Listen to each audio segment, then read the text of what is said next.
All right, good evening, good evening. I want to say welcome to tonight's show, and I am your presenter, Paul Dominic Jarrett Jr. As we are with the panelists, let us see those will be joining us tonight as our panelists, and tonight promises to be a great night, and it's a night that you won't want to miss. So just stick and tune with us as we invite our panelists. Tonight, we're going to have two guests on the show, and I can assure you it's a show that you will not want to miss. So, I want to say welcome if you are just joining us. This is the real life talk where we discuss or have real life conversations and provide practical solutions to problems that are affecting the lives of people and society. So, tonight, yes, we have lineup, and these lineups are going to be exhausted. They are interesting ones that you want to be part of. Okay, so if you join us, I want you to just write in the comment section that you are live and tell us where you're joining us from so that we can know the extent to which our followers are following the show.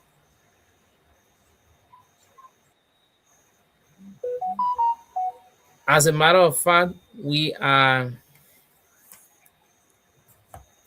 being okay. Just hold on a bit. I'll come back right back. I'll come right back.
Okay, guys. So, sorry for that break. Now we're back, and we are waiting the panelists and our guest tonight. We're going to have two guests that will be joining us, and this there will be two segments in tonight's show.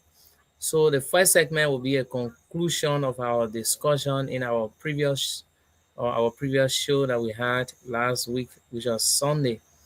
And last week we were really looking at how gender roles are changing in Liberia today.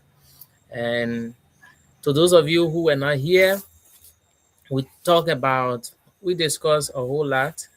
And one of the things that we stressed on was family and the home.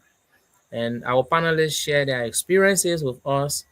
Some told us when they were growing up in their homes, the roles were distributed. There were tasks assigned to each role. So the girl child had her own role to play, while the boy child had their own role to play. Now, these things are all common, and they are common and unique to most of us, especially the typical Liberian homes. We are aware that in a home, they say, oh, the girl child has to cook. When a boy child wants to go around the kitchen, the mother will span the child and say, no, your role is to ensure that the house is clean in terms of cutting the grass around the house. Uh, but as a matter of fact, girls children too, um, they did cut the grass because I can remember why growing up, why I cut the grass with the whipper or what we call chapia. I have my sisters who were carrying on hooking. They hook the grass and gather the grass together and throw it away. So for my own experience, I think that's what I experienced. So we were also in homes that were made to understand that the boy child has to keep the security of the home. Make sure in the night when you are going to bed, you ensure that the doors are locked. So these kind of roles were assigned to specific gender, right?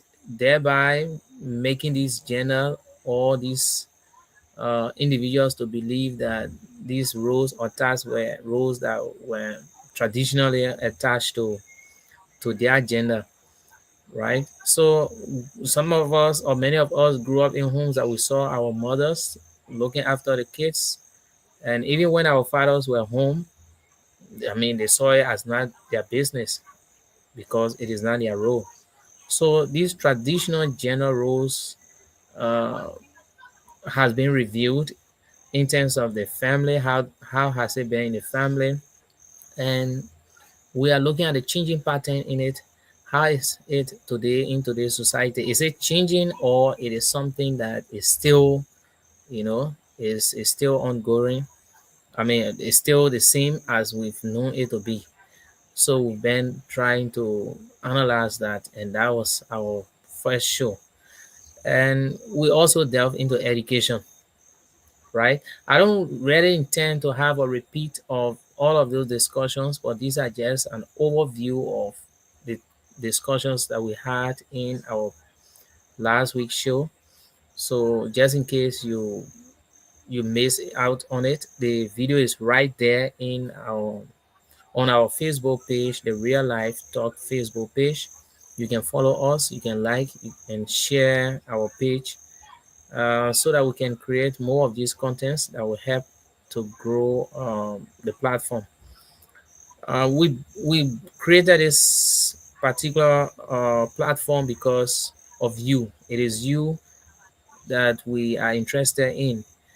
We live in a society where people are going through a lot, yeah, from our daily lives to our be a work lives, from the home to the workplace to many other areas. We find ourselves even religious wise, so government. There are a lot of situations that men as a whole are going through, and we've come to realize that in our society today, much of our discussions have just been centered around politics, and we think that we can change the trajectory uh, that we bring experts together on this platform where they can discuss real life situations, and these situations or problems that are affecting the lives of ordinary or be it citizens as a whole. So we want you to stick with us and help to make this show a reality. This is the first of its kind in the Republic of Liberia. Wherever you joining us from, we want to say you are welcome. Just let us know in the chat room where you are joining us from. We are being streamed live on Real TV and True FM or True FM, and the closing argument is also carrying us live. So if you are just joining us, we want to say you are welcome to tonight's show. And I can see Dr. James K. Harris, our one of our guests for the show tonight, is here with us. Dr. Harris, I want to say welcome to tonight's show. How are you? How are you doing? I'm doing fine. Thank you very much, Mr. Jared. It's a pleasure being Oh, on. okay. You're welcome. And we're great to have you. Thank you. And I also see Miss Benita Tita Boa. Miss Boa, how are you? How are you doing? I'm good. How are you guys? It's a pleasure to be here again. Yeah, we are back. You know, Yeah. from the last week heated discussions pertaining to Mm. gender. I know we are about to conclude. How Yeah. prepared are you? I mean, it's a social discussion. You can get as Okay, much as prepared as possible, but we're here to discuss the issues. Yeah. okay, that's good. But can't mean to be prepared. As long as I it's know, about I gender know. control. A soldier is always a soldier. Yeah. All right, so with us tonight we have Miss Benita Tita Boa and Miss Doctor. Oh, I want to be hearing content. Dr. James K. Harris. He's going to be one of our guests who's going to be on our second. He's going to be one of our guests on our second segment. And tonight, as we watch our show in last week, we saw this face is now a strange face. Tonight, she's still a guest. Yeah. So just gonna continue the conversation. So while we're with the other guys, do you have anything? How was the week? In fact, how was the week? I mean, the week was a bit stressful. Like you said, it's a busy week, especially for people that are working. Like you have to get up early, go to work, do the job, and then come back. So the tax was a bit hectic, but we survived the week. Thank God. Oh, that's good. That's the most Yeah, important but thing it was in great. life. The most important thing is that we are training through life. Life is a journey, and once we have life, we give all thanks to God, irrespective of our engagements, Yeah, our busy schedules. yeah, We are contributing to society in our various ways, and this is one part of our contribution to society. It cannot yeah, be easy at times. Sometimes it gets boring and tiring, as if you don't even want to do it, but you feel the urge that you have to be obligated, or you are obligated to society. So it's a wake up yeah, call that you have yeah, to definitely. attend to. So I just want to say Right. thank you and welcome, especially for women. I know how it takes between Yeah, homes. I mean, And sometimes you'd be like, I'm an independent woman, but please, can I have the princess treatment?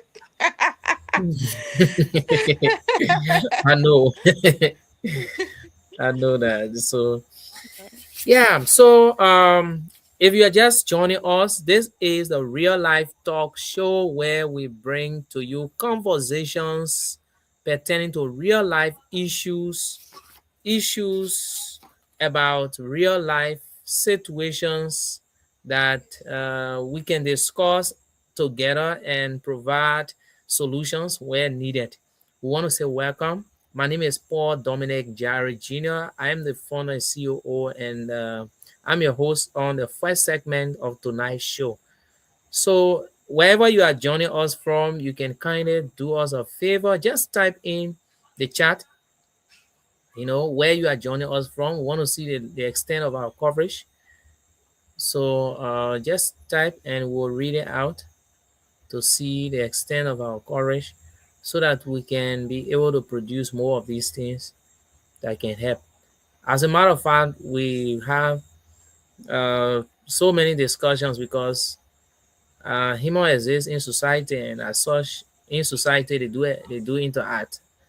So the byproduct of their interaction is social problems. Problems are existing on in our daily lives, ranging from the family to education to security to the economy to so many things.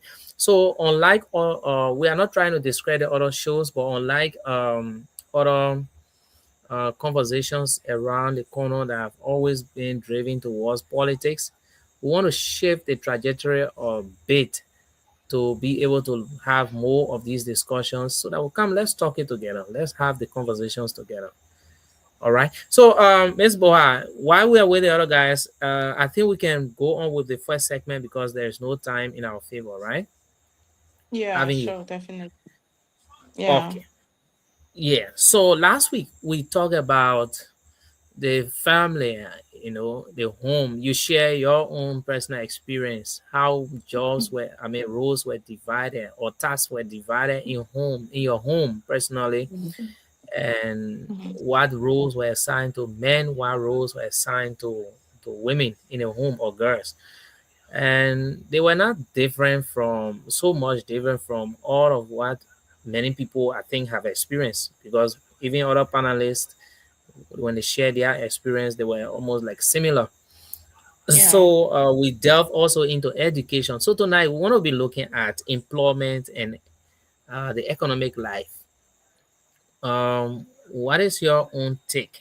How is the situation when it comes to employment for the aspect that has to do with gender roles? Thank you again for having me. So Yeah. when it comes to employment and economic life is so glaring nowadays that women can be married and they still be employed. Like they work daily like men. Women are given a space to explore in that direction. Women are also given the space to be able to contribute financially in their homes. And at first, it wasn't happening. Women would solely sit home and then their husbands work and bring everything to them, and they are just there to take care of the home. But like I said, the trajectory is changing and things are moving gradually towards that end, giving a balancing gender roles in society. So now you will see women taking the forefront. Like me, I'm now the communication director at where I serve, right? At first, you wouldn't see that. Men will play that role. It's not like we were not competent, but the society says that we should be at home taking care of the home and doing everything that is homemade, so to put it. So yeah. So you see that more women are being employed and even in the home of having their own financial income, and they are also contributing to the family. Like some homes you will have a 50-50 balance. Some homes you have a 30-70 balance. So the space is being given, though we are still working on it because men still sees that as something that is not supposed to be done, right? But we are still working towards that, and I'm sure we'll achieve that aspect of our lives before 2030. So yeah, women are given the space, they are given the opportunity to explore and do all of these things without any hindrance. Yeah. All right. Thank you for that contribution. So, judging from all indication, do you really see women entering professions that were once dominated by men? Do you think women today in Liberia are entering professions because there were certain when we discuss traditional gender roles, there were certain Mhm. roles assigned to women. So now looking at employment in terms of economic life, and you have just highlighted that women Mhm. today are now working, they are engaging into jobs out there as men. Yeah. So these jobs that were seen to be, let's say, are women engaging in construction? Are women doing becoming engineer? They're doctors. They say, oh yeah, you have to become a doctor, to military, right? You have to be a man. So do you really see these things happening now today? So you have already laid the basic, so to say, right? Yeah, You have already laid the business, the basic. I mean, but during those days, like you stated, we were all about doing business. If not taking care of the home, we were doing business. That is selling our small thing to get income, so to put yeah, it. yeah. And the medical field, you hardly see female in the medical field. But these days, you are seeing them as they are so uncountable. Yeah, Okay, okay. in a law profession, lawyers, hey, my boy, you were not seeing females Females, being yeah. lawyers. Yes, like that. It was only a handful of females, but now females are dominating in the law profession. Okay. Like you stated, right? In the military, I mean, muscles. You guys have muscles, so you're coming forth and like that, and like that. But now you are also seeing women going for trainings to become military officers.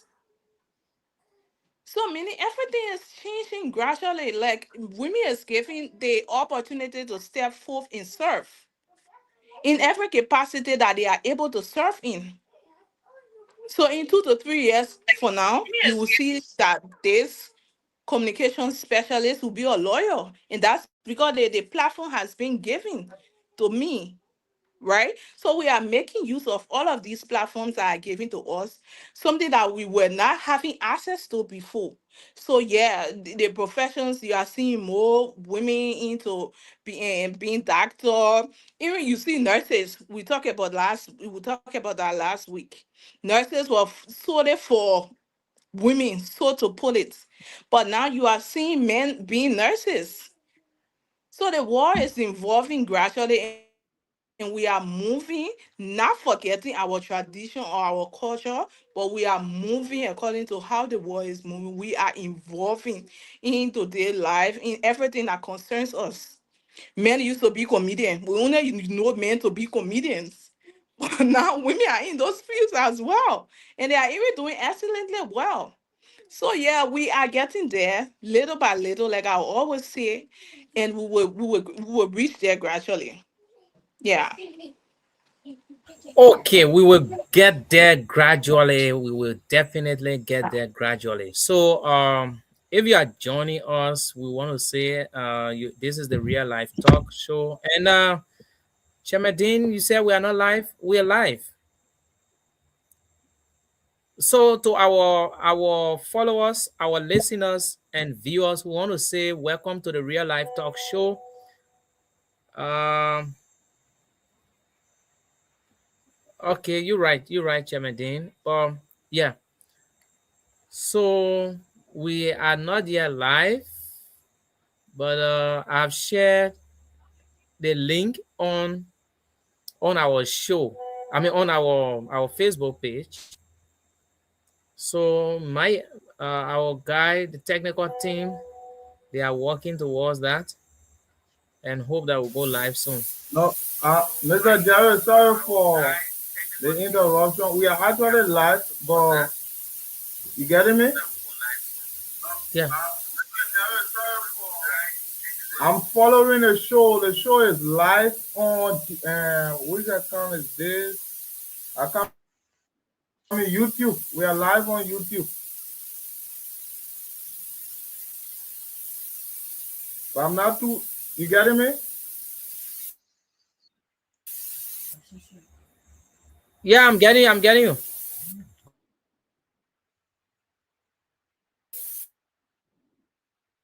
Hello. We are not live. Okay, okay. Yeah, I'm coming 1 minute. Yeah, so please take charge. I mean, look at something quickly. Yeah, I'm So trying to that work we on something in the back to ensure yeah, that you so that guys. our Facebook followers can follow.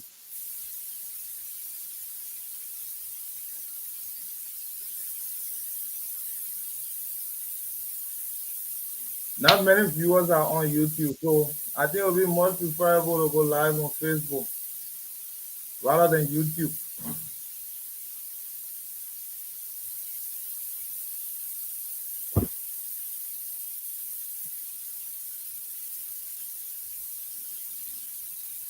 So, Mr. Dean, Mr. Doe, how's the Sunday going? How was your day?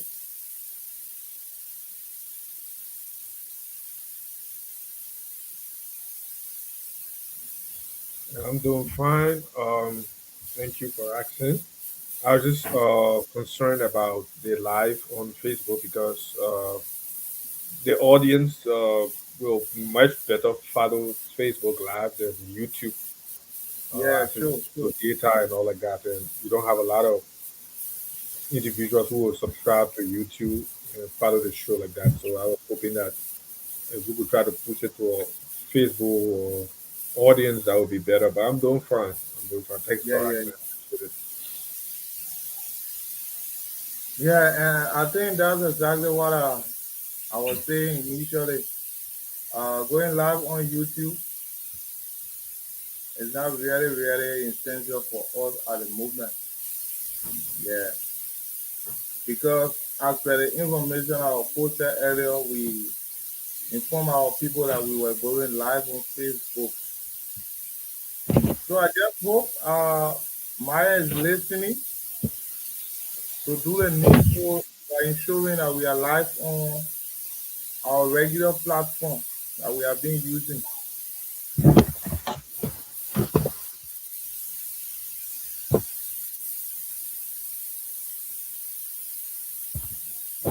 Maya, are you there?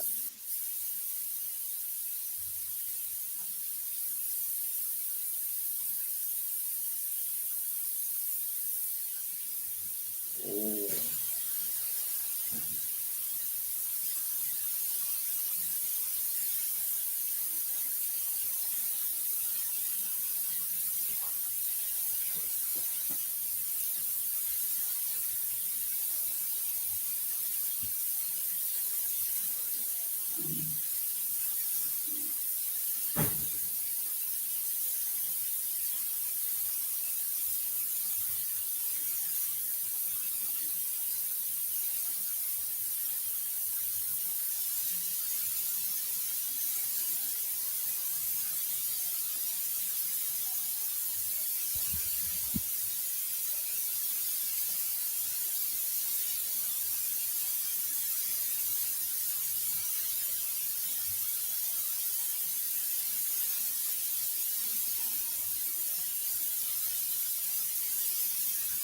So, Mr. Jared,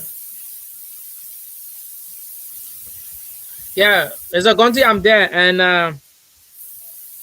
I was trying to find out so, why we're not live, and I'm trying to get in touch with. Okay, so Maya is okay. We just got so information. the guest is pretty serious. I just hope that we can do all of the technical arrangement to ensure that we start so that we can have our guest that long. Hector, Mr. Gonti, is it that from your side that sound is coming from? Because there's a sound feedback I'm getting, and everyone is raising concern about that. That Hector sir.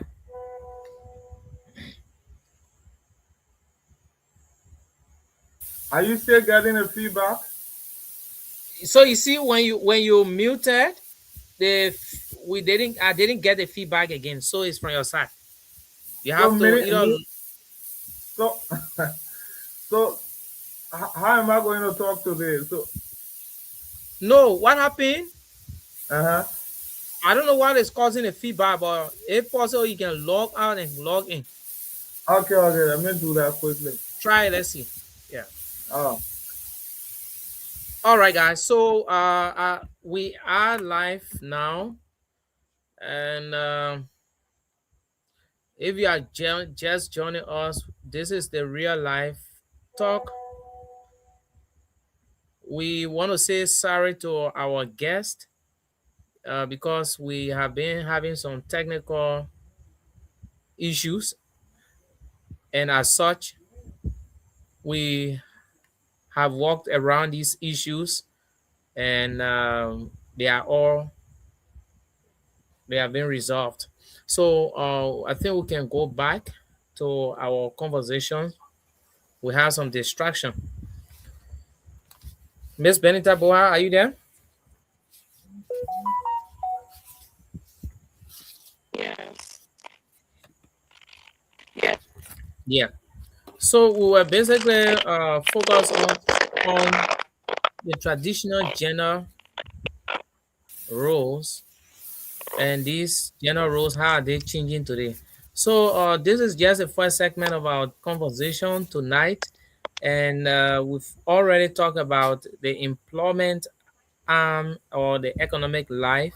How is the condition like with not just women? Because I listen to you most times when we talk about gender, people think that, oh yes, about women. But I listen to you, you were so much of balance with the two, looking at both male and females, and I think it's a good path. If we want an equal society, we must ensure that we treat each and everyone equally, irrespective of your gender. So now let's look at culture and our society today. How do you think cultural traditions influence gender roles in Liberia today? The traditions that we practice in our culture, how is it really influencing, or how are people treating it, treating gender roles? So before you go ahead, let me just get this. Chairman Dean, are you still experiencing a feedback? Yeah, it's really bad. So I don't know. A little bit, but kind of much better. Okay. So what's about you, Miss Boy? Is okay? It's not okay for my end. We can get you. Exactly. So it's not okay for my end.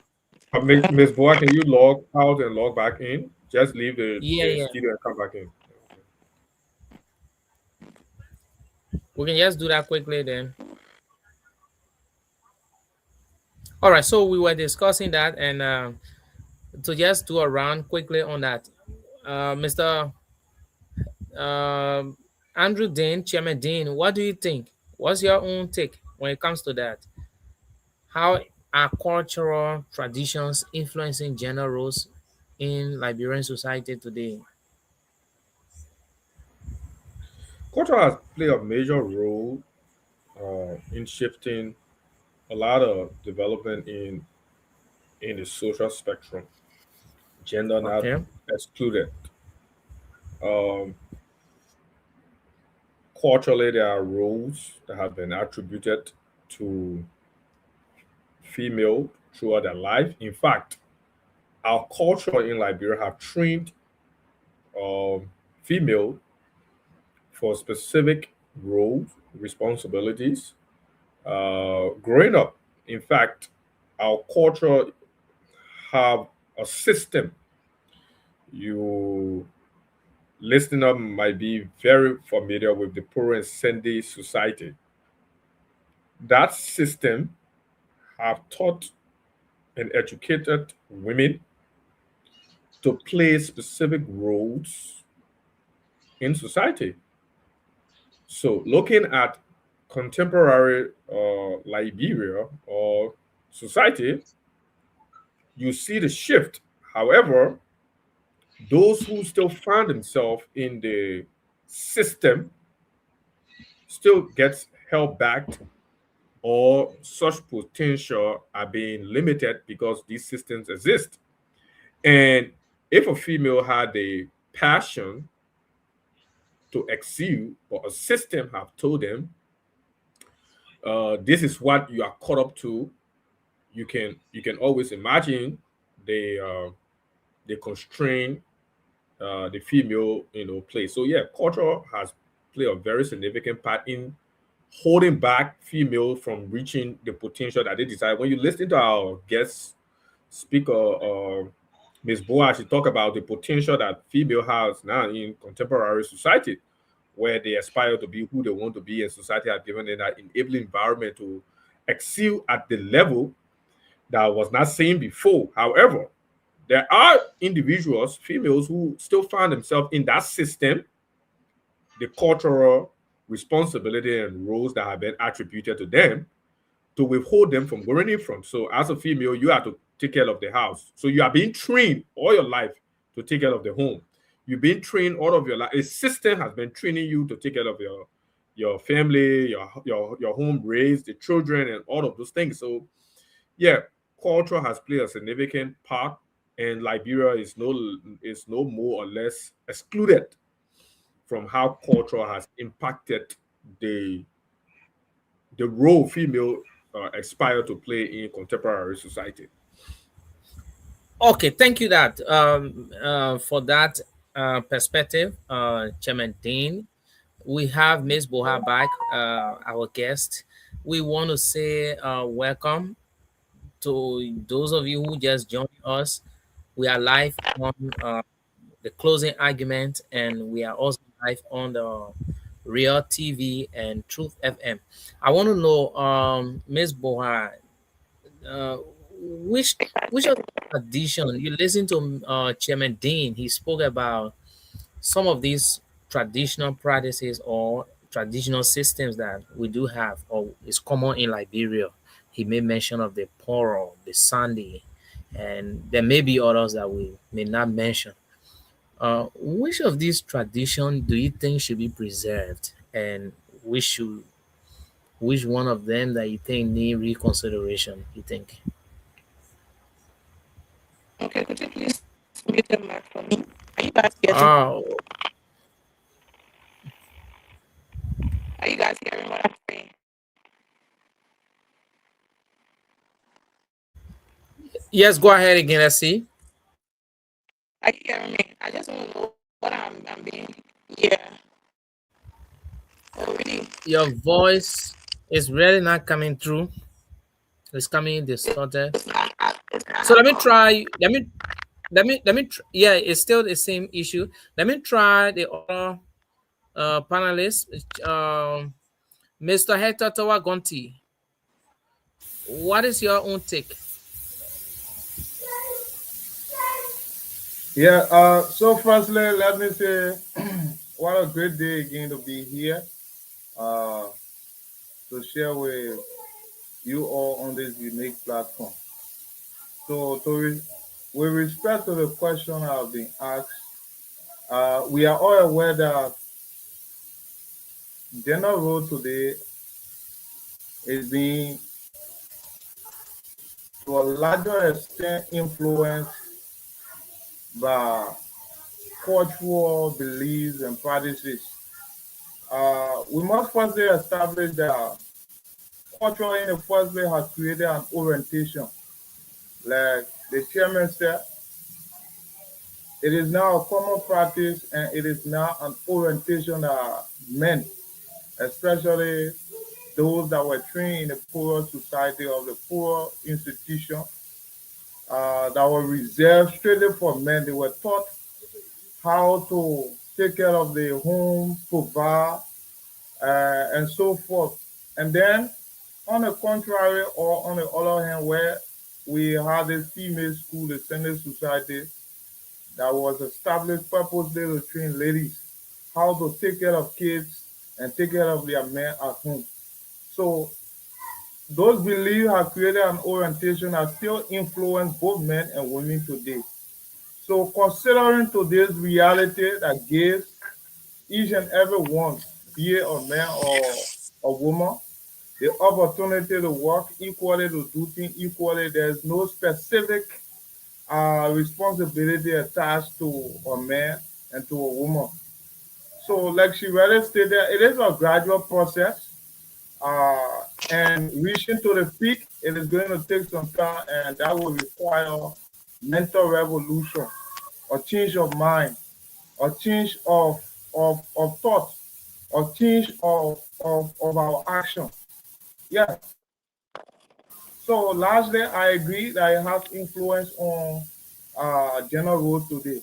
But how be it today, visibly, we are seeing some changes where we see in some institutions, even in our respective homes, work is being exchanged, duties are being exchanged between both the male and the female.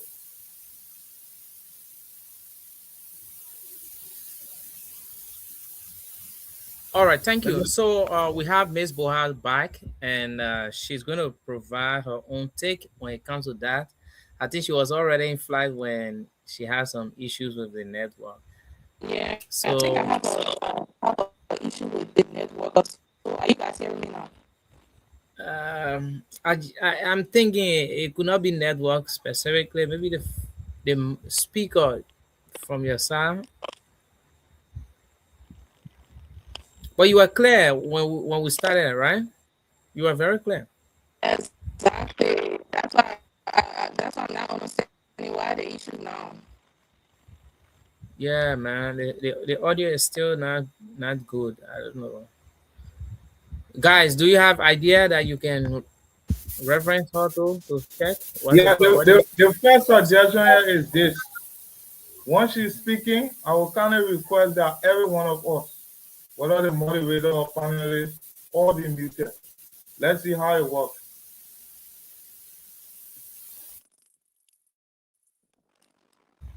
Yeah, that's great suggestion. I think everyone is already muted, so I'm going to mute and then listen to her. Let's see again. Are you guys hearing me? Am I clear? No. Am I clear?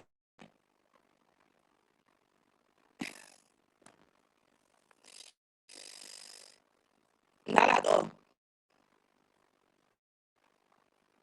Is it okay? It's not too good, but I think it's much better than the time we were all unmuted. Just go ahead.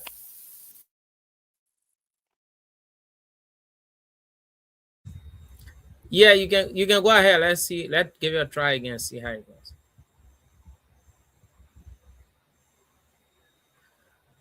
All right. So while we await Ms. Boha to join us in the show, she's having some technical issues, and we believe it will soon be resolved. So just stick in tune with us. Be patient. If you just joining us, we want to say welcome. This is a real life talk show where we discuss real life situations or have conversations that are pertaining to real life and provide real solutions to them. Tonight, we have with us as our guest in continuation of our topic on how gender roles are changing in Liberia today. We have with us Miss Boha, Benita Tita Boha. She has been providing her own perspective from the beginning of our conversation, and we are close to the concluding session of or segment of this first segment. So, while we are waiting, Mr. I want to say welcome to our second segment guest, and he's been following us closely. We hope to conclude, and then we'll go into our next segment. So, quickly to look at leadership today in our gender, to look at leadership. Are women, do you think women are gaining greater opportunities in leadership positions today that they are occupying? Chairman Dean, do you think when you look around us, are women really getting gaining opportunities? Are opportunities provided to women today in leadership positions? Maybe are we allowing them? Are we allowing women today to get in leadership in our environment? Look around us. What do you see?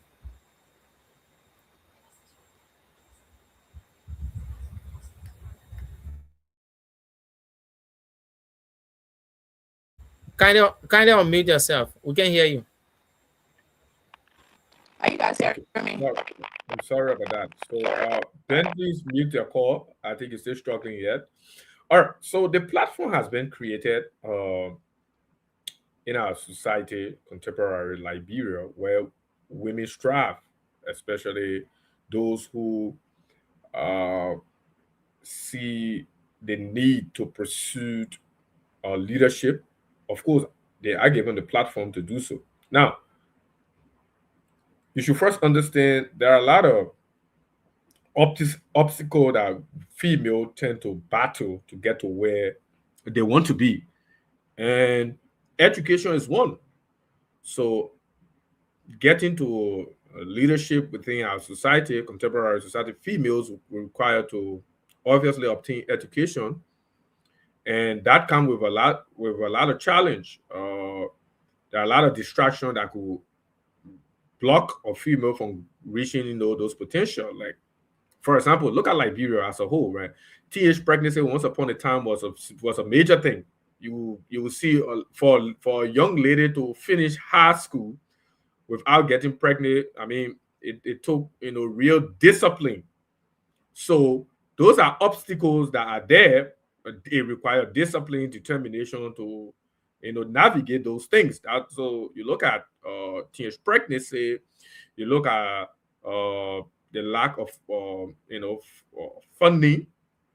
We're not just talking about people who goes to private school, but public school, people who can afford, and the kind of education they will get, the kind of quality of education they will get. So these were all, all are blockage from female trying to reach, that potential. And then at the same time, they are expected to be wives at home, taking care of maybe the family, not just children, but taking care of the family, having a relationship sometimes, and trying to uh, take care of a home at the same time trying to pursue education. So there are a whole lot of not just being blocked, but there are a whole lot of baggage that come with female pursuing what they intend to do.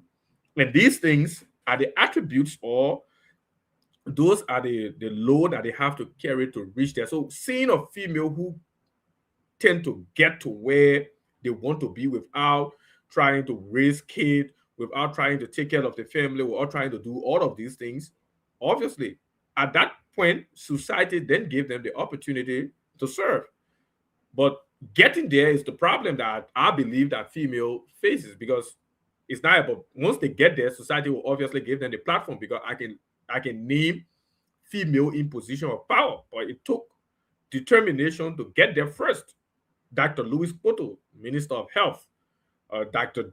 Johnson, right, the Minister of Education, uh, Honorable Beslow, Foreign Affairs Minister, our our our Defense Minister is also a female. We have former president.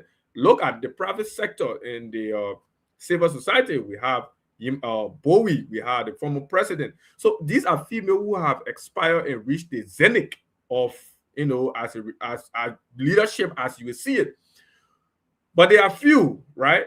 We are still thinking about how female, with all of the obstacles that I talk about, can navigate them to get to where they want to be. And in contemporary Liberia, you can see there are a lot of females now who are battling and beating those odds to get to where they are. So I would say yes, female have evolved as it relates to getting to leadership than it was before, because contemporary society has given them the platform, and there have been ways of mitigating these factors that I just named: early childhood pregnancy, the early teen pregnancy, lack of funding, lack of opportunity for education, scholarship only for men. I mean, these things were all things that were obstacle before, but now contemporary society has given them the opportunity to pursue and become the leader they want to become.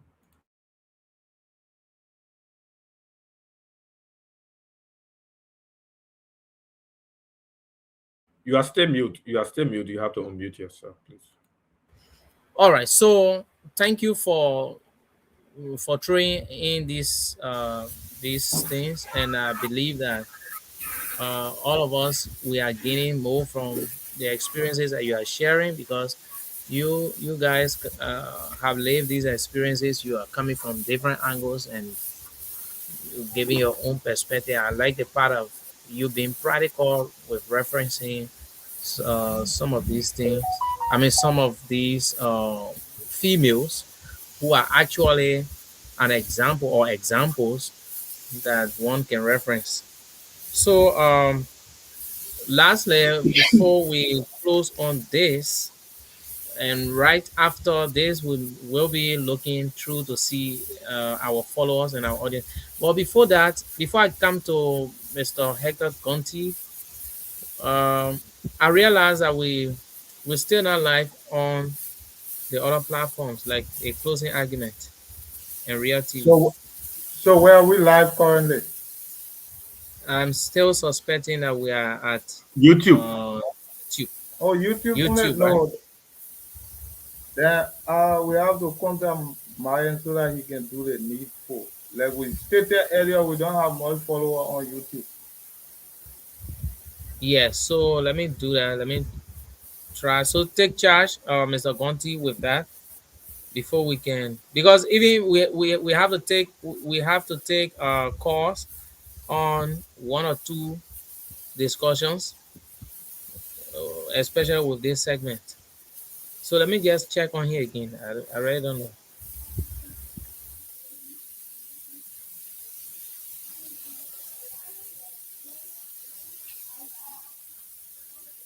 Okay, while we wait Mr. Paul Dominic Derek, this is just a buttress to what Chairman Dean said.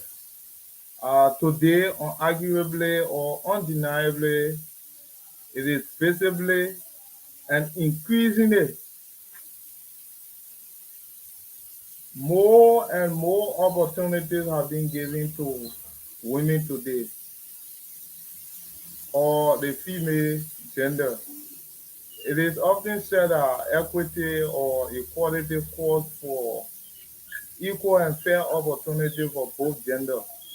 But from all indication, considering the the long time our females were marginalized in the past, today there are mounting pressure system or systems are mounting pressure to ensure that women are given opportunity more than what the system even calls for. So today, in the era of employment opportunity, sometimes you have vacancies that are announced, and then you have both male and a female applying. Most often, if you have a male and a female with same qualification, and probably the female having a little deficiency somewhere, somehow, nowadays, most institutions would prefer taking a lady. The reason is simply because society today is doing all it can to provide more opportunities for women. So uh, the opportunities are actually available. What we mean a challenge today is the the lack of self-determination from females themselves. Today, females still look down upon themselves. They believe that men should be the one occupying certain position. I'm not saying all ladies. Some ladies look down upon themselves. They believe that certain responsibilities should be associated with them. And they believe that certain responsibility or certain positions should be occupied by men. But as reality unveils today, the opportunity is equally provided for all.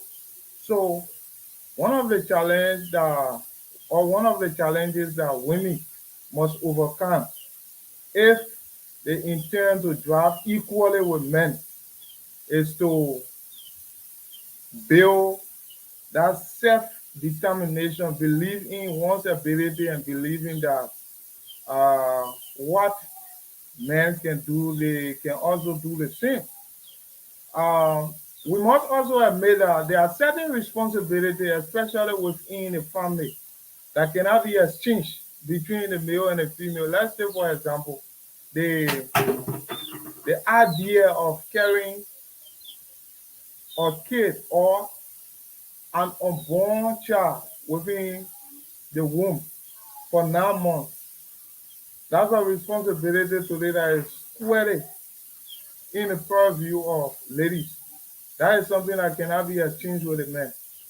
And like Mr. Andrew Dean said, that still remains one of the challenges that are confronting most women today. Early marriages, getting into relationship, and then a few years later, you observe that they are being impregnated by their partner. Sometimes this factor and many other factors can serve as a hindrance to our ladies moving forward. So if women today are to overcome the many challenges to be on par with their counterpart, the men, the issue of early marriage, teenage pregnancy, they are factors that must be addressed. Yeah, United Nations and other international organizations today are doing their possible best to provide a consciousness or awareness, ensuring that women plan their life properly to avoid getting into activities that will prevent them from forging ahead. But that still remains a challenge today. So these are few factors that women are to consider if they intend to be on path with their counterpart, the men. Uh, Mr. Jerry, I guess you are back. Yeah. So thank you, Mr. Gonti. We've been in the back trying to find out and try to check why we've not been live on other platforms. Right now, we are just live on YouTube. Do I share on our real Facebook page the link? So currently, we are being followed by our followers on the real live Facebook page.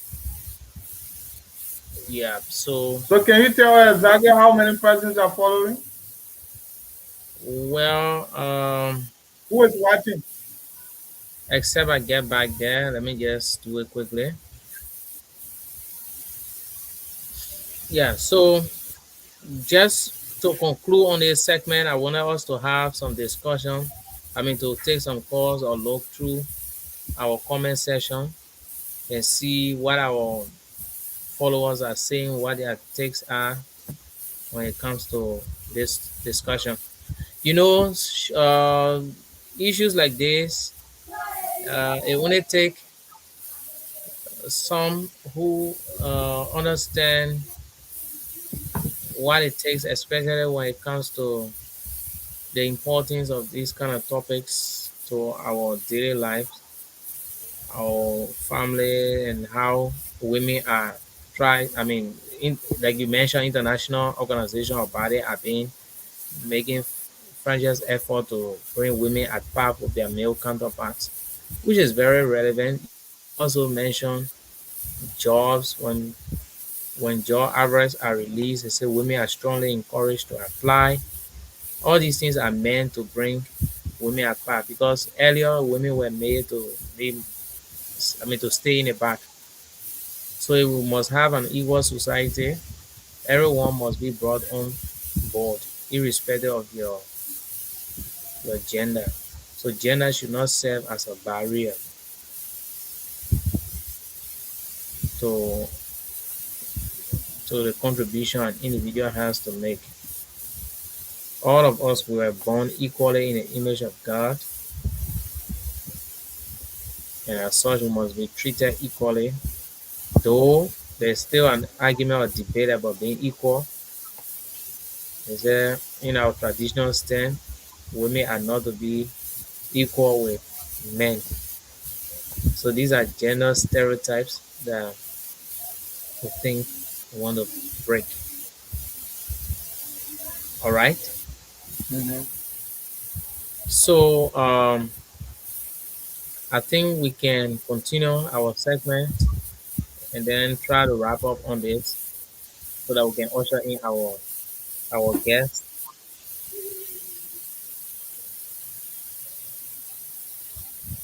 If you just joining us, you are listening to us by way of the Real Life Talk Show Facebook page, and we are also on YouTube.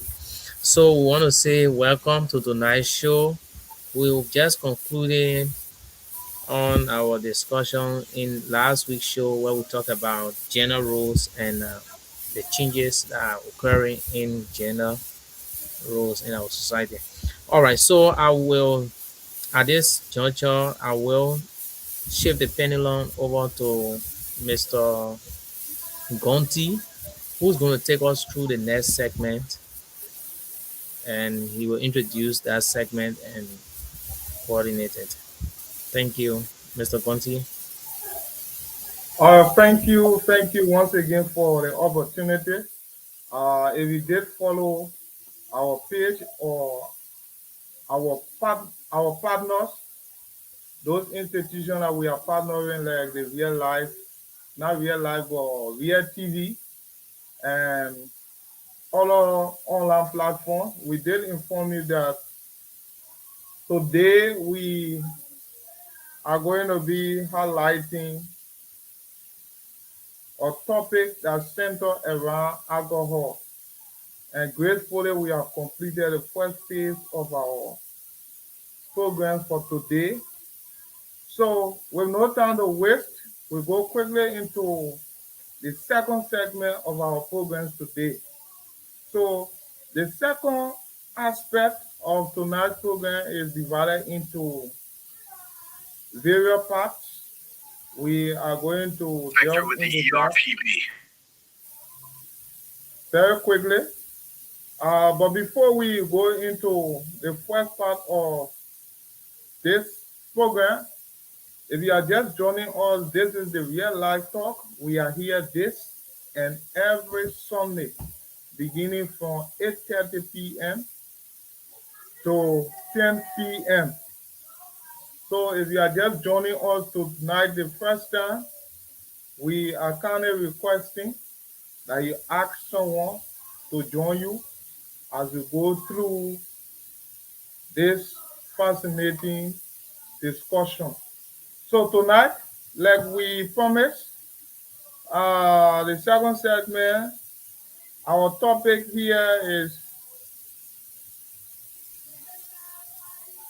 I'm coming in a few minutes. Mr. Jerry, I'm trying to get the information I posted here.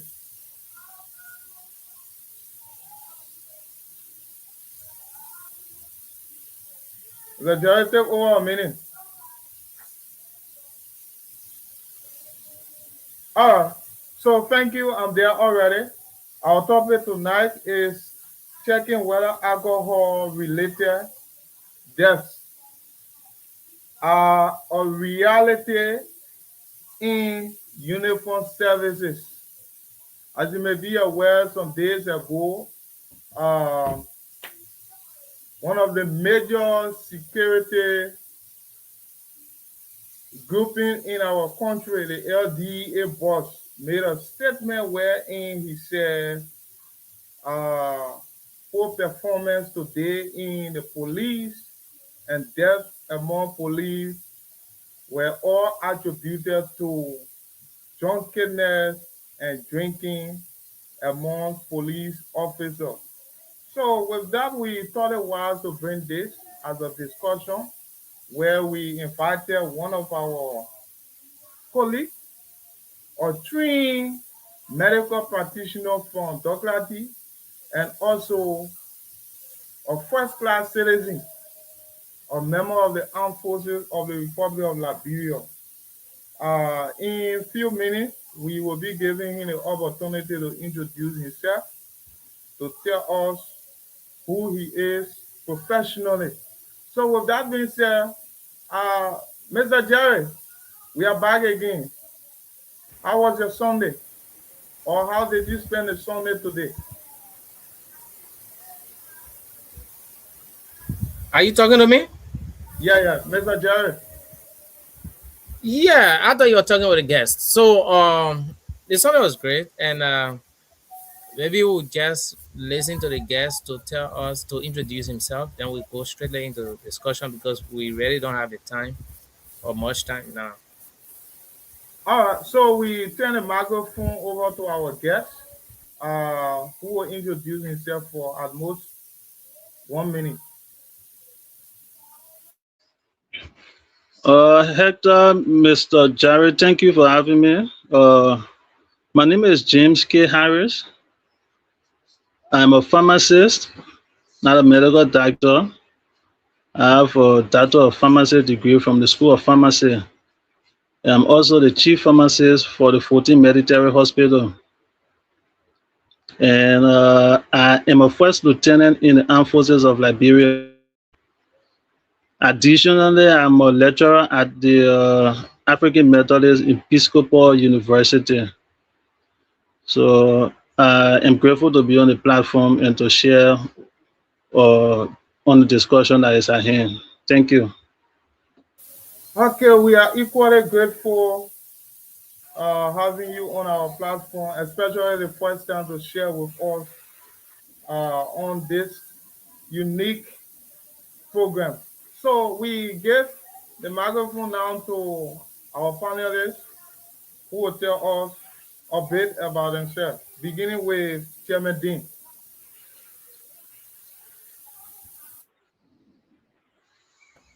Okay, thank you. My name is Andrew K. Dean. I'm a clinical psychologist by profession. Um, I'm also a lecturer at the University of Liberia and the chair of the Department of Psychology. I also uh, work at the JFK Medical Center as a clinical psychologist assigned at the ES Graham Hospital. Um, I'm very happy to be here today and to share my perspective on trending issues as it relate to our discussion. Thank you.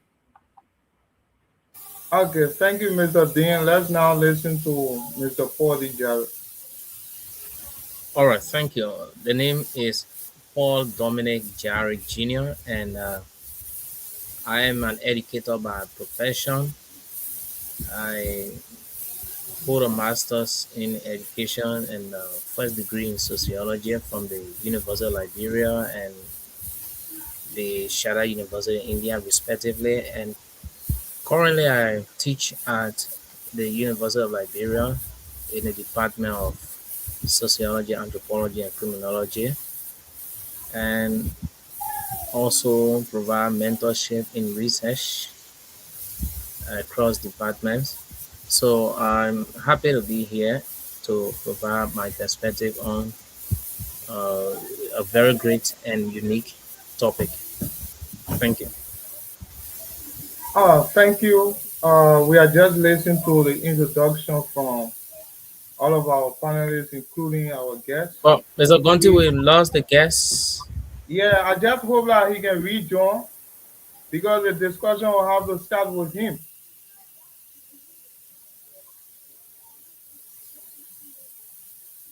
Yeah, so while you trying to connect with him, I'm Mr. Hector T. Gonti. I'm privileged tonight to be the host for this second segment. And professionally, I have a rich background in the earth sciences and education.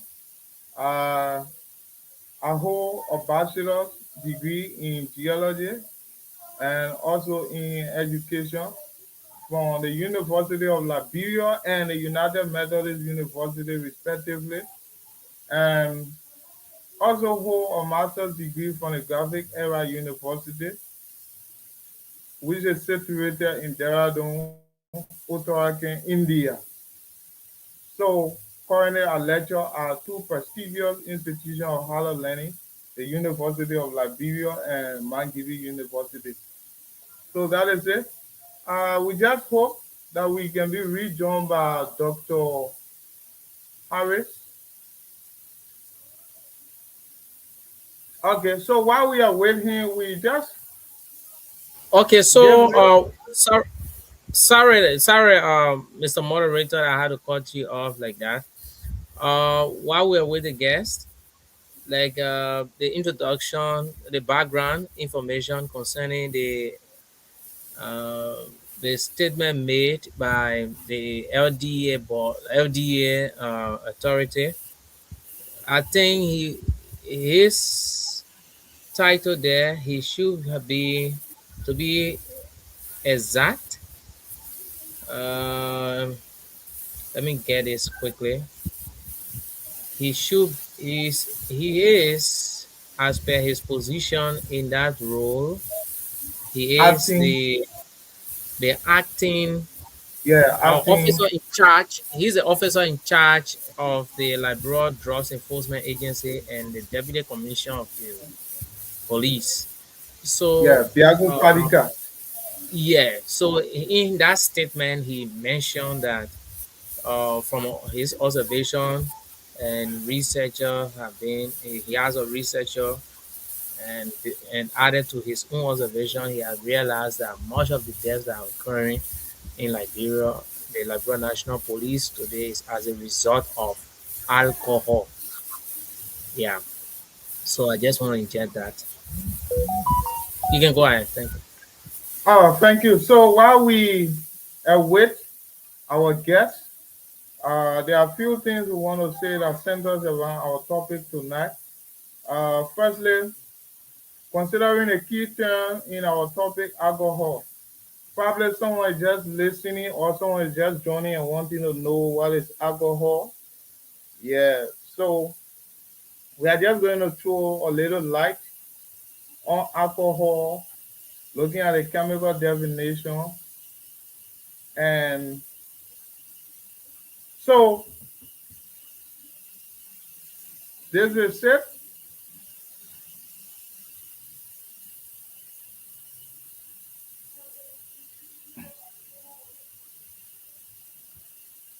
Mr. Jerry, are you there? Yeah, so the guest is trying to rejoin. The guest is in the back and he will soon be let in. It takes time when he's being let in or one is being taken from the back. So we'll soon bring him to the front. He will soon Oh, join us back. So the thing is, all of us have been observing, or many of us have observed, as per the statement by the LDA authority. We have not come here to say whether it's right, it is wrong, but we want to see um, we want to see how is the situation across. And one thing I like in his statement, he said, "I hope that we play the video." He said that um, all of these things are as a result of research conducted by one of his the guy he mentioned, and he also said his own observation, right? So yeah. we So, Mr. yeah Jerry, there is an issue. I think that was one of the reasons why we brought or trained personality to share with us. Yeah, because yeah what we are trying to do here, we don't want to live on mere assumption. We are here to establish a fact, trying to link uh, the intake of alcohol to our health yeah or security personnel health. So the show tonight promises to be a very fascinating one. We just hope that we can be rejoined by our guest who is well prepared to provide us insight. And then we can listen and be able to make our own judgment as to whether what the officer in charge said was right or wrong.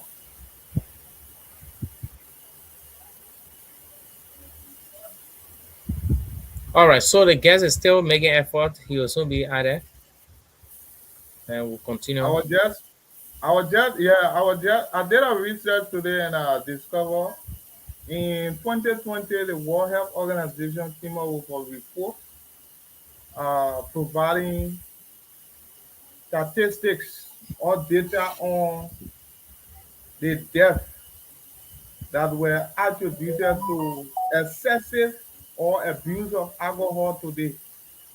So, in that report, it was established that about 2.6 million persons died globally, or their deaths mostly are attributed to alcohol. 2.6, which account for about 4.7% of the total death. Yeah, and then when is he back? So we are happy that we are now being rejoined by our guest. So quickly, Dr. Harris, we have heard this saying, people trying to link uh, alcohol intake or alcohol consumption to death. Medically, what does it mean?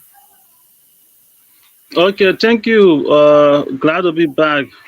So medically, when alcohol is linked to death, it means that it could mean two things. It could either mean that alcohol directly caused death, or alcohol significantly contributed to the events that led to the death of the person. So if alcohol directly causes death, it means that the level of alcohol in the blood was extremely high and it led to the death of the person, maybe through respiratory distress and other things. And indirectly, alcohol causes death because it can influence the events that lead to death, such as maybe a person gets drunk and drive, Mhm. and they are involved in a fatal crash, or a person gets drunk and gets involved in a violent fight, and they get stabbed and they die. So this is how alcohol can cause death directly or indirectly.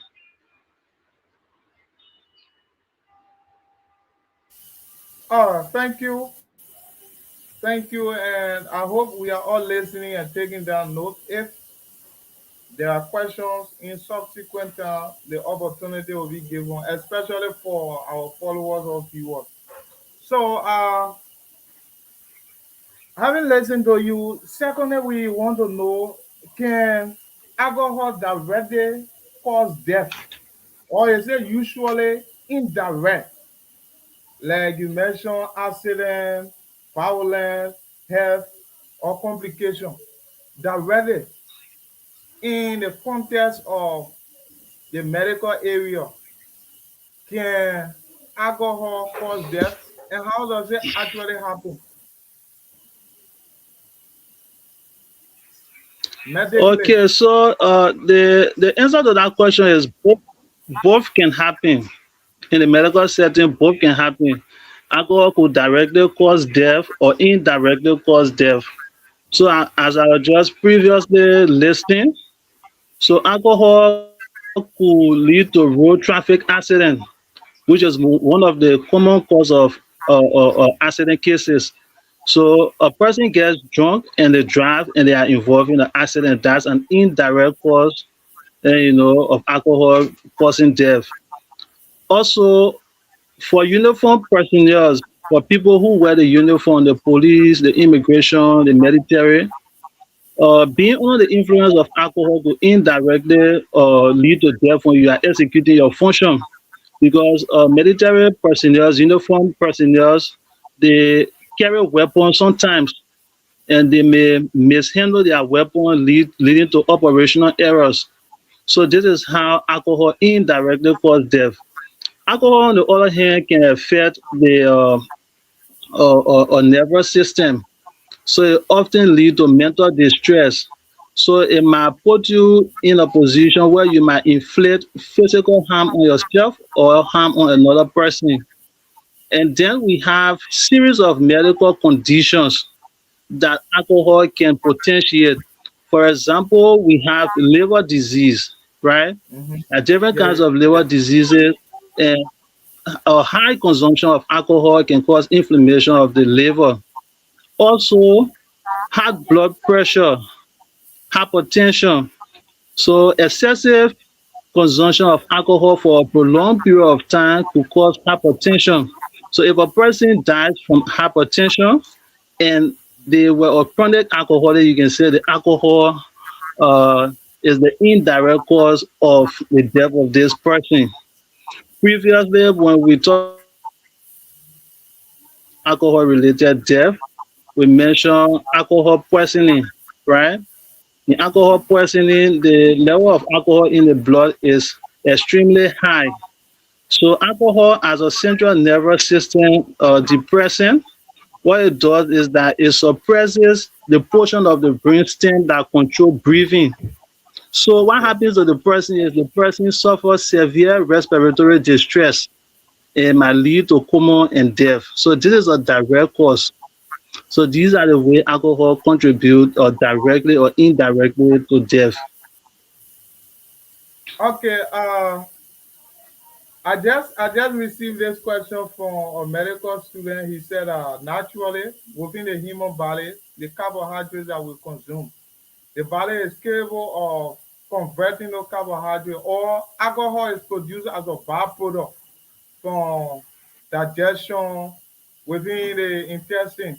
So is it that alcohol is totally bad for the body, or the body need alcohol at a certain level? Okay, that's a very good question. So I was also researching recently in 2023, the World Health Organization stated, and I quote, that there is no safe amount of alcohol. There is no safe amount of alcohol that is recommended for healthy use. So like other products, right? For example, we have a safe limit of caffeine that we can take. We have a safe limit of other medications that we can take. For example, you will hear that or paracetamol, maybe you can take up to 1 gram unsupervised or 2 gram or 3 gram. These medications, these substances, they have their regulated amount. But the World Health Organization tells us that for alcohol, there is no definite or safe amount. So you cannot say 1 liter or half glass or just a little one tap is safe to consume.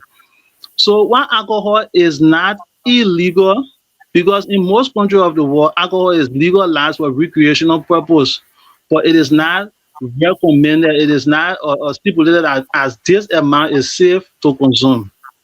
Mhm. Oh, thank you. If you are just joining this live broadcast, this is the real life talk. And like I stated initially, we are here this and every Sunday from 8:30 p.m. upward. So if you are just joining, we encourage you to ask someone to join you, as we'll be affording you the opportunity subsequently to give your input, ask question, or raise whatever concern that you have. So I'm seeing Mr. Jerry critically looking. Mr. Jerry, our guest made mention of indirect effect of alcohol consumption like violence, accident. Do you have experience of such? Have you seen anything of such? Yeah, thank you, Mr. Gonti, and thank you to our guest. I want to say this platform gonna be is really informative platform, and especially with our topic tonight on our discussion, it may be common to a lot of people, but it's something very serious because in society there are things that people take for granted, but they are very serious, and people pay least attention sometimes to these things. And I'm glad that the LDA authority came out with such a very great discussion. So I think he got it right when he said indirectly. You and I know, Mr. Gonti, that once people drink alcohol, their behavior tend to change. Human behavior by nature it changes. There are factors that can influence changes of human behavior, but alcohol is an internal factor that once it is a person has consumed it, it indirectly uh, tend to affect them. And some of these effect it has is that it will lead one to death, uh, involving into accident. Mm-hmm. Okay, he talked about operational error, right? Mm-hmm. Yeah, yeah. You have firearm with you as a law enforcement officer or whosoever, whatever sector you're from in the security sector, because you should be protecting lives and property. And the lives we're talking about, I think, from my own analysis, is not just the life of other people, even your own life. Mm-hmm. So if you carry a firearm or you put yourself in harm's way by drinking alcohol, you could find yourself harming yourself, right? I have Mm-hmm. not been involved into alcohol drinking, but I've seen the actions that people take when they get involved with drinking alcohol. It brings casualty, and these are indirect effect. And the direct effect, he will actually lay more emphasis like he started. So I think alcohol indirectly affect us through these situations. Oh, thank you. So, if you have an input, you can send us your message under this uh, live, or send your message directly through our numbers 0772 561 566. Okay, let us now turn the microphone back to our guest. So, So, Dr. so Yeah, sorry, Mr. Moderator, is there a way we can have the technical team, if they have access to the video there, they can just play it for us, so we can our listeners, maybe some of them who didn't come across it. yeah, I will. So I will appreciate you doing that behind the scene while we continue with the conversation. okay, okay. Oh, so Dr. Harris, you've been in the medical field for some time now. Uh, Somebody listening want to know how common or what's your common experience as it relates to alcohol related uh, health emergency or medical emergency. What has been your experience?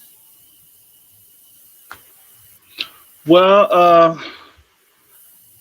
I've had series of experience in the medical setting, and alcohol-related health emergencies are common, especially for people in the health setting.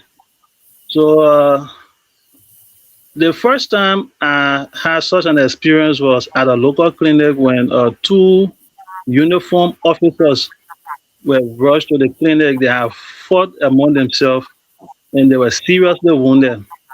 And then I watched the video that you share via platform where the DEA boss was talking about the health of the police force in particular, and that many of the officers that are dying, they are dying because of alcohol-related complications. So these complications are well documented. They happens. They happens. People get drunk. Let's not even focus on the uniform personnel. Everybody who drink alcohol, you have a lot of emergencies that present to the hospital, right? From acute intoxication to fall injury, because when you drink, you cannot maintain balance. So sometimes people fall and injure themselves badly, right? So also people can have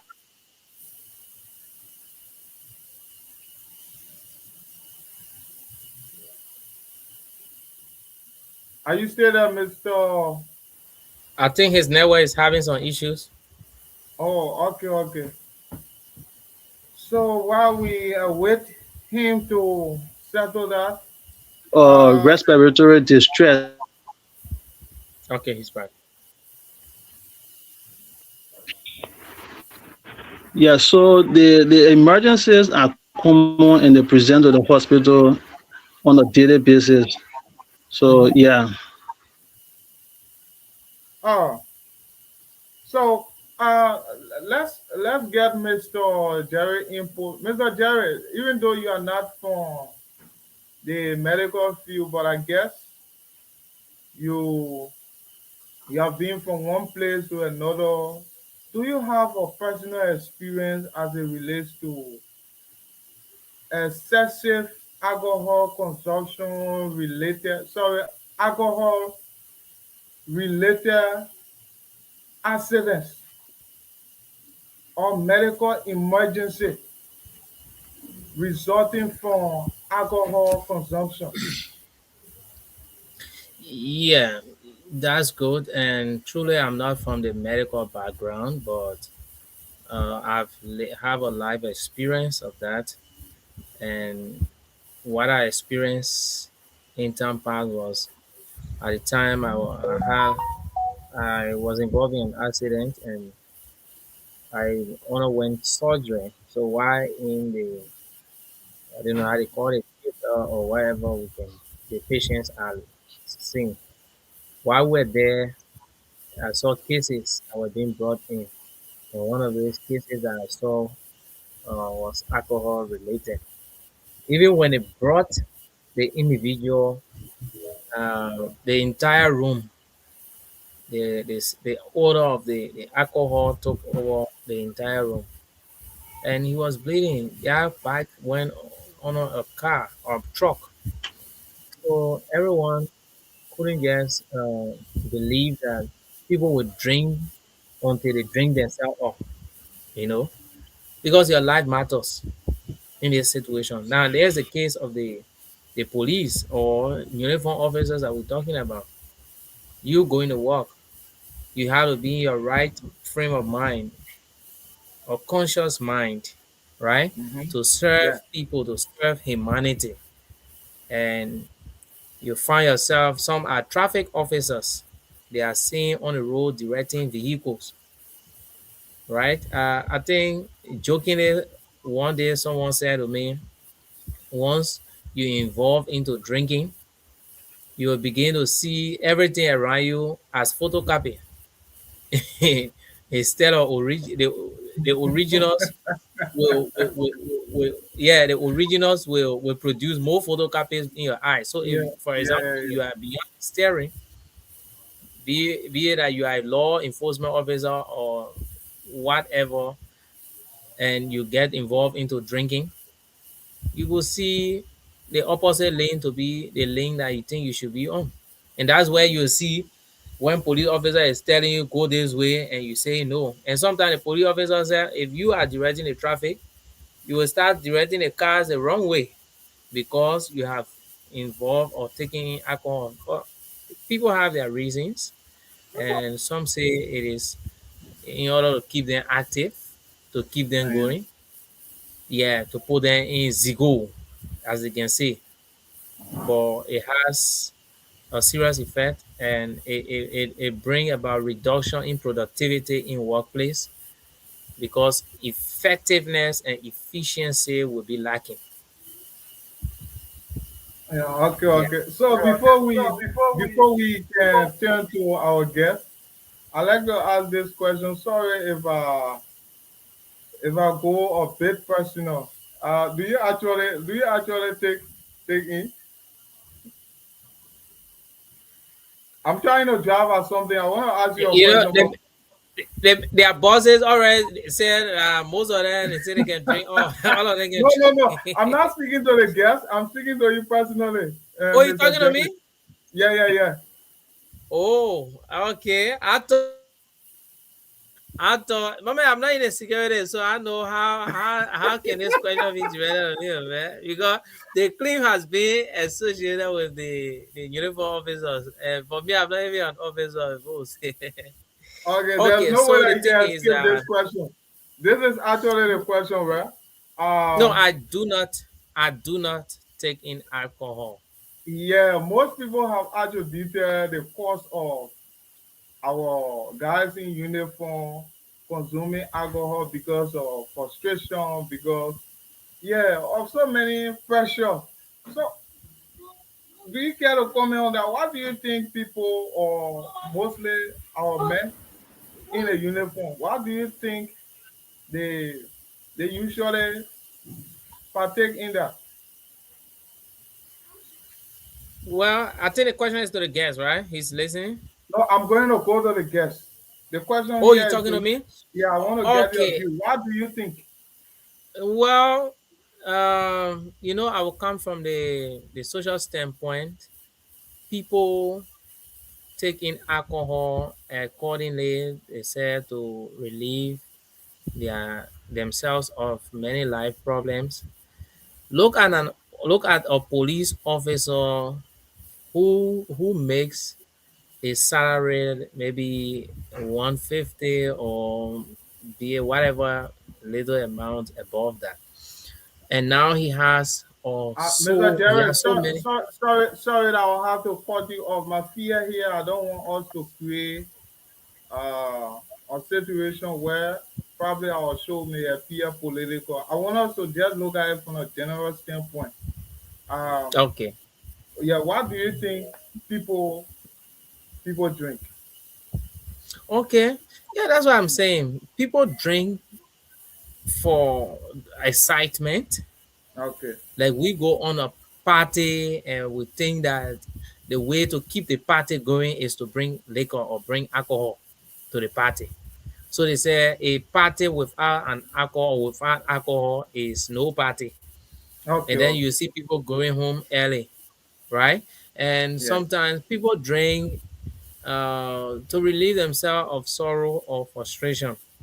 I yeah, have getting a case where somebody got frustrated and they think that the way they can relieve themselves of that frustration is to take in yeah, more yeah, yeah. alcohol to just drink. They go to the bar and purchase alcohol and then they just take in more alcohol. Sometimes the bartender will have to kind of even wake them up and say, "Oh man, we are about to close." We are seeing these kind of cases. They are Yeah, yeah, happening around us, right? And sometimes due to economic push, it's all due boil down to frustration because somebody think that, oh yes, I have low income and my income is not serving the purpose, and it's not matching or commensurating with what my responsibilities are. So I just feel frustrated. I think that the way to overcome it is just to drink. But the thing about it is that even if you drink the alcohol, these problems will still occur to you when the alcohol clears from the eyes. You see yeah. me? Okay, okay. All right. So So I think, let's yeah, now we just turn have to a our conclusion. guest. Yeah, let's now turn to our guest. But firstly, are you comfortable with the question? Or should I just jump over it? The question I was initially asked or directed to Mr. Jerry. Dr. Harris. Yeah, go ahead, go Uh, ahead. yeah, so what's your position? Do you also take? No, no, no, no. Oh, okay, okay, that's good. So just from a personal background, just regarding the medical aspect, sometimes why do you think people consume alcohol? Yeah, so Mr. Jari was on point there. So the first and foremost purpose for the production of alcohol is for recreational purpose, right? Okay, People okay, drink it is legalized for recreational purpose. okay, So on the other hand, people drink sometimes to make them more sociable. For some people who better socialize, you will see that alcohol will bring out that side of them and make them more active. yeah, yeah, So some people drink to avoid or forget some sorrowful moment.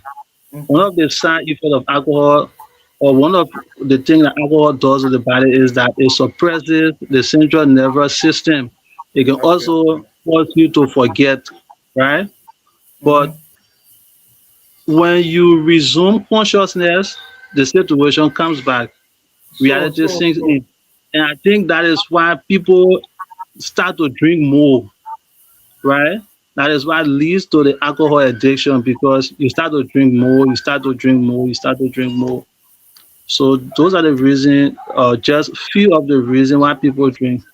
There are several others. Some people just drink because of maybe a peer culture. They are in a group and Yeah, people are drinking, they just want to yeah. participate. Yeah, so there are several other reasons why people consume alcohol. Oh, thank you, thank you. Your Ye- points are all brilliant. Like I Yeah. usually tell people, yeah. Do you Uh, have something to say, yeah. Mr. So to Terry? yeah to in addition to that, Yes, from his statement and what I was just saying, we realize that in terms of our own personal lives, it has serious effect. And I think this will just be a wrap up because we've gone above time. So we realize that when people drink, they tend to spend money more than what they should be spending. Uh, if a man goes to the bar or club to taking alcohol, the more he drinks, or as he order a drink to come, as in taking a bottle, he wants to drink more. And then what happens when police come around? He wants to offer them. And when you look at it, uh, it is a gradual process. I don't know the medical implication. The data wish to say that, but as time goes by, that individual tend to be, let's say, addicted, right? Gradually they get addicted to alcohol to the point that I don't know for this whether it's actually proven, but I've heard people say it, that oh yes, once you have gotten addicted to alcohol, sometimes the doctor tells you not to leave alcohol. The doctor can better address this. The Harris yeah, can better address this for yeah, us. yeah. So, probably this program or this topic will be considered for Yeah. discussion in our next broadcast. But before taking leave of our guests, I have this question. Considering the point that was made by Mr. Jerry, that alcohol is a substance that when consumed, it further intensify your appetite, and sometimes such appetite can lead to addiction. Uh, what are some of the signs or symptoms that tell one that this attitude or behavior of consuming alcohol is becoming a risk factor? What are some Okay, of so yeah, so Mr. Jare was on point there again with alcohol being addictive. So alcohol can lead to addiction. That is, a person have this dependence on alcohol. They have to consume it on a daily basis, have to consume it frequently.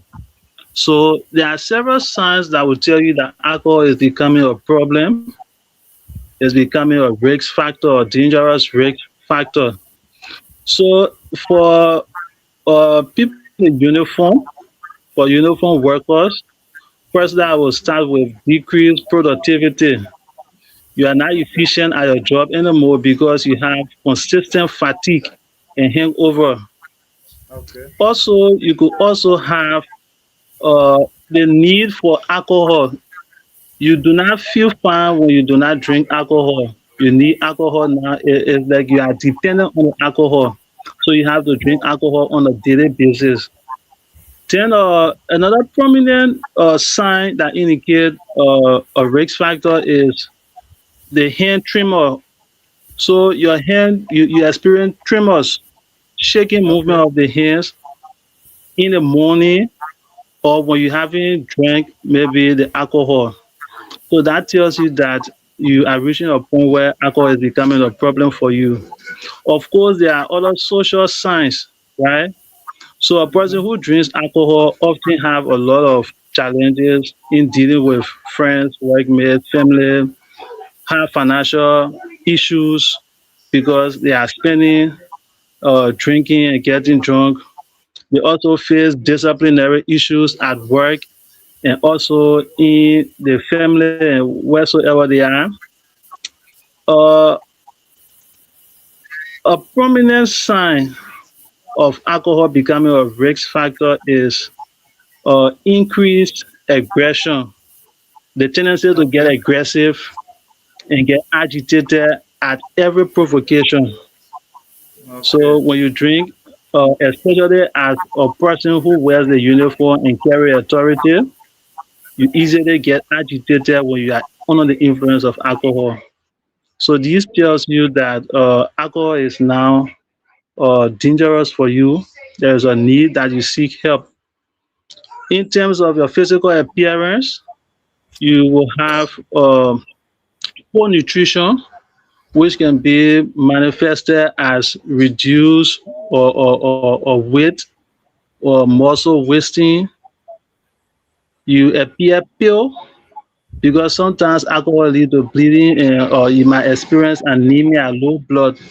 So these are all signs that there is a problem that you have to deal with. Yeah, so thank you. I would like to let me just chip this in with the guest. You representing a uniform institution. What's the level of discipline when it comes to officers who engage in drinking, or we can say taking alcohol, from your own side of the military or security? Come again? Yeah, I was saying, look, because judging from the LDA authorities' own analysis and observation about uniform officers, one point in his statement was that it's not just unique to the police, but it's something across the security, right? So you from the armed forces, your institution that you represent there, or how is the situation when it comes to, are there punitive measures?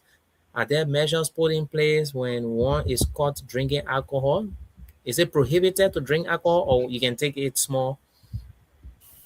Yeah, that's a very very Well, good like I question. said, yeah, like I said, alcohol is legalized in most countries in the world, including Okay. Liberia. So consuming alcohol is not illegal. So every unit has its code of conduct, things that are allowed and things that are not allowed. No Okay. matter who you are, getting drunk, whether you are a uniform personnel or not, is not allowed, right? So as a teacher, as a serviceman, whoever you are, getting drunk is is not allowed. So no responsible employee will continue to keep an employer who gets drunk and misrepresent the organization. The AFL, the Armed Forces of Liberia, the military, as an example of discipline, has Mm-hmm. as its code of conduct um, the need for officers and every army personnel to represent the military in the appropriate way. And getting drunk and being an alcoholic is not one of the ways that are listed. So with that, they are Yeah, disciplinary. Yeah. yeah, yeah. Hello, The Mr. Harris. Jerry, Mr. Jerry, hello? Sorry, sorry. I just want to throw this in quickly. Yeah, Then proceed, proceed. Yes. you can continue. Yeah. I just want to throw this in quickly. So, when I listen to you, is it like, because I think there should be a difference between you drinking and getting drunk. There are people. Is Yeah. it possible Exactly. that people drink and they don't get drunk, or once you drink, you become drunk? How is it like? No, no, no. It is possible. Most people drink, right? Most people consume Yeah. alcohol, but most people practice moderation. So they have control. They are You're moderate talking in about their it in the consumption. military now, or in the security sector as a whole? I mean, as humans, everybody, Oh, alcohol is legalized, right? Alcohol is okay. legalized. The only place I know that alcohol is not legalized is in some Muslim countries. The alcohol is not legalized for recreational purpose. Okay, So okay. all around the world, alcohol is legalized, but the consumption of alcohol to misrepresent the entity you claim to represent Then is when it, is, is not allowed. yeah. Is not allowed. Even with Okay, the so health Mr. Martin. issues, Mhm. even with the health issues we are discussing, the health issues are actually observed with chronic consistent consumption of alcohol, not just irregular occasional drinking. All right, thank you so much, Dr. Harris, for all of your contribution tonight. I think the takeaway from everything he said, one of the signs of alcohol consumption, especially at an increasing level, your reaction to provocation, agitation is usually high. That's one thing I got from him. Your level of agitation when responding to provocation, it becomes very high. And then the issue of your nutrition become imbalanced, and then talk about full appearance in body. And then he stressed a very key point. You try getting him across, but he was very strategic in responding to you. He said, alcohol consumption is not a illegal act, it's legal. But what makes it a problem when you consume it and then misrepresent the institution, whether it is the police, the armed forces of Liberia, LDA, whatsoever. So drinking, like he said, drinking alcohol is legal, for drinking it at a certain level to the extent where you misrepresent your institution. That become a problem. Thank you so much. Let us quickly take a parting statement from Mr. Jerry, and then we'll conclude with our guest. And we just hope you can join us in our subsequent uh, program on Sunday to conclude this topic. But quickly, let's hear from Mr. Jerry, his parting statement. Okay, thank you. And I want to say thanks to our guests for honoring our invitation. And these topics are very important. It may not be politics all of the time.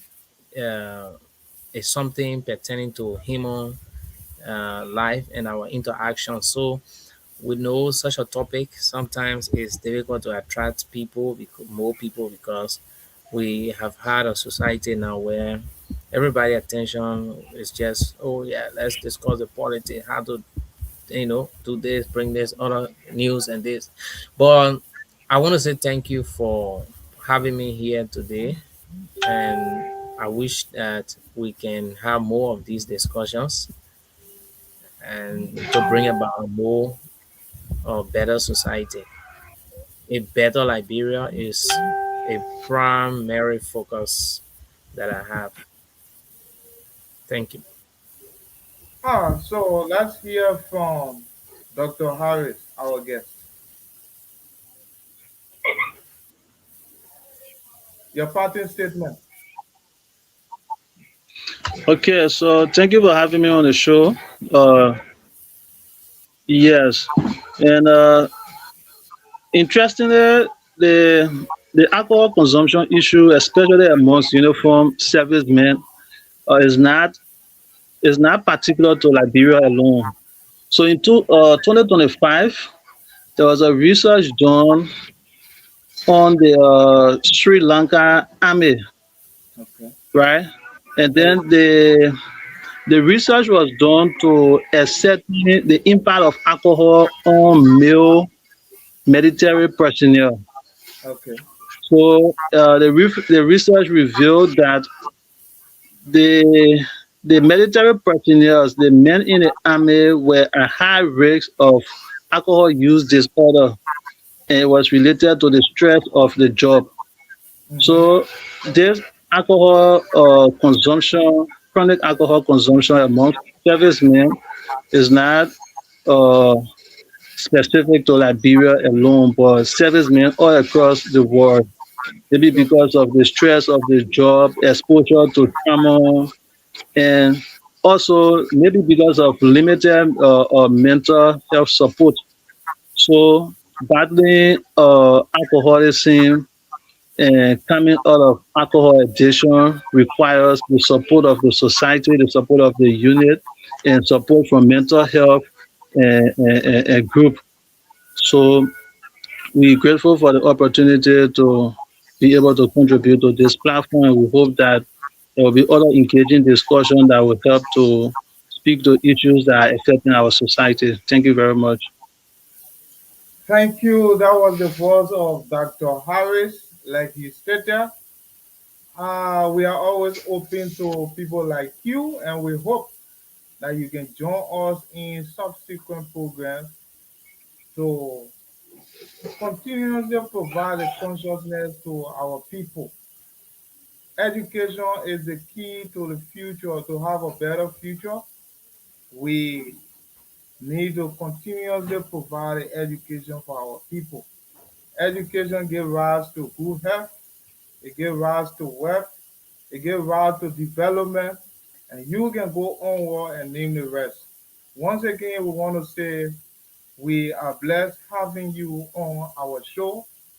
Thank you to our panelists. Thank you to our guests. And this is how we come to the end of tonight's broadcast. To our viewers, we want to say our big thanks and hope to see you in subsequent broadcast. Thank you.